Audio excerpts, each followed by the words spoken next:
பிரச்சனை என்னன்னா, ஒவ்வொருத்தருக்குமே தான் அமைதியா இருந்தாலுமே தன்னுடைய வினைகள் செயல்பட ஆரம்பிச்சிருது. அதுதான் எங்க பிரச்சனை. அந்த வினைகள் செயல்படுறத எப்படி நம்ம கட்டுப்படுத்துறதுன்னு தெரியல. அதுதான் நிறைய பேரோட வாழ்க்கையில மிகப்பெரிய ஒரு ஸ்ட்ரகிளா இருக்கும். வினைகள் எப்பவுமே சரி, அது நடந்துகிட்டே தான் இருக்கும். ஏன்னா ஒரு பிறப்புல 2 பிறப்பு இல்ல, அது பல பிறப்புகளோட பதிவுகளா இருக்கிறதுனால நீங்க ஒரு கணம் ஒரு நொடி தன்னுடைய விழிப்பு நிலையிலிருந்து நீங்க தவற விட்டுட்டீங்கன்னா முடிஞ்சிட்டீங்க, அவ்வளவுதான். உங்களை கொண்டு போய் எங்கேயோ கொண்டு போய் நிறுத்திருப்பீங்க. நல்லா யோசிச்சு, சின்ன தாட்டா ஆரம்பிக்கும், உடனே அது ஓவர் தாட்டா மாறும். ஓவர் தாட்ல இருந்து அடுத்தடுத்து அது பரிணாமம் அடைஞ்சு கடைசியில எங்க போய் நிறுத்தோம்னா சூசைட் தாட்ல கொண்டு போய் நிறுத்தி திருப்பி அதுல இருந்து நீங்க உங்களை மீண்டு கொண்டு வரதுக்கு ஒரு போராட்டம் ஆயிரும். ஒன்றும் கிடையாது. அன்னைக்கு ஒரு நாளே தின்னுரும். இந்த ஓவர் தாட் வந்து அன்னைக்கு ஒரு நாளே காலி பண்ணிடுவோம். நல்லா திங்க் பண்ணி பாருங்க. ஏன் சொல்றேன்னா, இந்த ஓவர் தாட் அப்படின்றது வேற ஒன்றும் கிடையாதுங்க. மனசுல இருந்து வெளிவரக்கூடிய ஒரு ஃப்ரீக்வன்சி தான் அது, ஒரு எனர்ஜி தான் அது. அதை நீங்க புரிஞ்சுக்கணும். அதை புரிஞ்சுக்கிட்டு அதுல இருந்து எப்படி மீண்டு வர்றது அப்படின்னா வேற ஒன்றும் கிடையாது. அந்த மாதிரி ஓவர் தாட் ஏற்படும் போது ஒரே ஒரு விஷயம் தான் பண்ணணும். எந்த ஒர்க்கா இருந்தாலும் சரி, அப்படி ஓரமா எடுத்து வச்சுட்டு கொஞ்சம் அப்படியே தனியா வரணும். அந்த ஓவர் தாட் வரும்போது நீங்க மொபைல் எடுக்கிறதோ செல்போனை யூஸ் பண்றதோ இந்த மாதிரி இருந்துச்சுன்னா அது ரொம்ப அதீதமா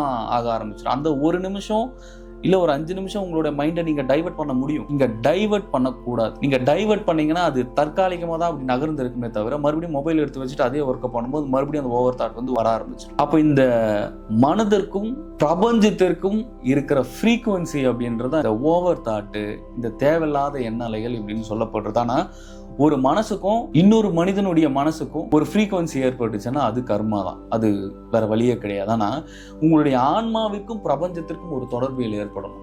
அந்த தொடர்பியலை கொண்டு போறதுதான் யோக பயிற்சி. இது எத்தனை பேருக்கு தெரியும்? இது தெரியவே தெரியாது. அப்புறம் ஐயோ நான் இதை செஞ்சுட்டு எனக்கு மனசு வலிக்குது, அவங்க எதிரில் அதை பேசிட்டாங்க, எனக்கு ஒரு மனசு வலிக்குது.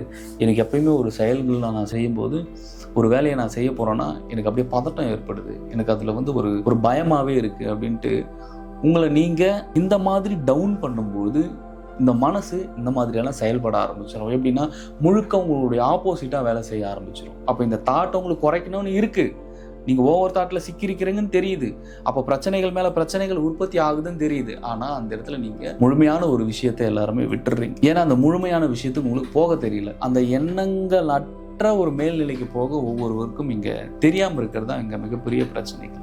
பிரபஞ்சத்தை பொறுத்த வரைக்கும் நல்லதுன்னு ஒண்ணு இருந்தா கெட்டதுன்னு ஒண்ணு இருக்கும், வானம்னு ஒண்ணு இருந்தா பூமின்னு ஒண்ணு இருக்கும். எல்லாமே இங்க 2 தான். 2 கைகள் தான், 2 கால்கள் தான், 2 கண்கள் தான். இப்படி ஒவ்வொரு விஷயங்களுமே இங்க 2 இருக்கிறதா இந்த மனசு வந்து அதீதமா வெளியே போய் மற்ற புறப்பொருட்கள் மேல கவனம் போகும்போது உங்களால எப்படி அதுல இருந்து வெளியே மீட்டுக்கிறதுன்ட்டு ஒவ்வொருத்தருக்கும் தெரியாம போயிருது. இந்த அலைவரிசைகளை ஒவ்வொருவரும் சரி பண்ண ஆரம்பிக்கும். ஒவ்வொருத்தருமே பிரம்மயோகம் போன்ற குரு பிரம்மானந்த ஸ்ரீ சிவபிரபாகர சித்தயோகி சுவாமிகள் குரு அவர்களுடைய பயிற்சியான பிரம்ம யோகத்தை ஒவ்வொருவரும் எடுத்து ஒவ்வொருவரும் பயிற்சிகளை ஈடுபடுது. மனம் முழுவதும் ஒருநிலைப்பட ஆரம்பிக்கும். மனம் ஒருவருக்கு ஒருநிலைப்பட்டுருச்சுன்னா அடுத்தது என்னன்னா அடுத்தடுத்த ஒளிவுடல்களாக இருக்கட்டும், ஒளிவுடல் பயணமா இருக்கட்டும், இப்படி ஒவ்வொரு விஷயங்களுமே உங்களுக்குள்ளார வந்து செயல்பட ஆரம்பிச்சிடும். ஒவ்வொரு விஷயமும் உங்களை அடுத்தடுத்த கட்டத்துக்கும் அடுத்தடுத்த ஒரு மேல்நிலைக்கும் போக ஆரம்பிச்சிருவீங்க.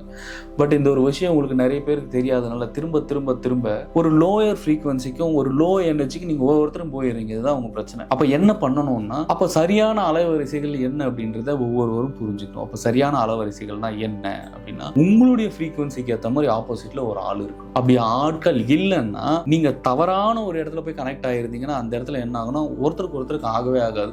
பிரச்சனைக்கு மேல பிரச்சனை, சண்டைகள் மேல சண்டை, ஒருத்தருக்கு ஒருத்தர் வந்து ஒரு ஒத்தாசையா இருக்க மாட்டீங்க.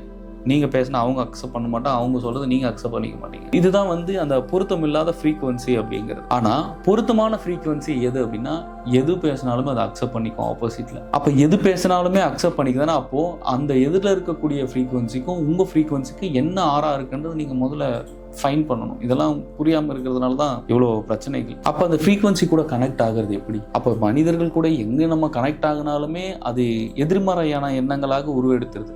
அது எதிர்மறை ஆற்றல்களாக பரிணாமப்பட்டு உங்களே திரும்பி ஆழ்ந்த ஒரு துன்பத்துக்குள்ள தள்ளிடுது. அப்ப பாசிட்டிவ்குள்ள போகணும்னா முழுமையாக தன்னை பிரபஞ்சத்துடன், முழுமையாக தன்னை பிரபஞ்ச பேராற்றலுடன் தொடர்பு வைத்துக் கொள்ளக்கூடிய ஒரு வழியை நீங்க உருவாக்கி அந்த வழியை தெரிஞ்சு வச்சுக்கோங்க. இங்க ஒவ்வொரு மனிதனும் எதை தெரிந்து வைத்துக் கொள்கிறானோ இல்லையோ ஒவ்வொரு மனிதனும் யோகத்தை தெரிந்து வைத்துக் கொள்ள வேண்டும். சித்தர்களும் ஞானியர்களும் மகான்களும் எப்பொழுதும் இறைவனிடத்தை தன்னை சரணடைய வைத்து நொடிப்பொழுதும் கணத்திற்கு கணம் வந்து ஒவ்வொருவரும் யோகத்தில் ஈடுபடும் பொழுது என்ன ஆகும்னா முழுமையா தன்னுடைய ஆற்றலும் தன்னுடைய எனர்ஜியும் வேறொரு பரிணாமத்திற்கு சென்று இறைவனிடத்தை கனெக்ட் ஆகும்போது முழுமையாக இந்த மனம் வந்து தேவையில்லாத விஷயங்கள் எல்லாமே ஃபில்டர் பண்ணி இறைவன் உங்களை அதுலேருந்து மீட்டு கொண்டு வந்துருவார். இல்லைன்னா அந்த வினைகள் பாட்டுக்கு மனசுலேருந்து செயல்பட ஆரம்பிக்கும் போது இங்கே ஒன்றுமே பண்ண முடியாமல் போயிடுது ஒவ்வொருத்தராலையும். ஸோ ஒரு எனர்ஜியை நீங்கள் சரியாக கொண்டு வரணும், உங்களுடைய உள் சக்தியை எழுப்பணும். ஒவ்வொருவரும் பிரம்மரந்திரத்தை தூண்டி ஒவ்வொருவருமே உள்ளுக்குள்ளார இருக்கிற உங்களுடைய ஆதார சக்கரங்களில் இருக்கக்கூடிய சக்திகளை ஒவ்வொருவரும் எழுப்பும் பொழுது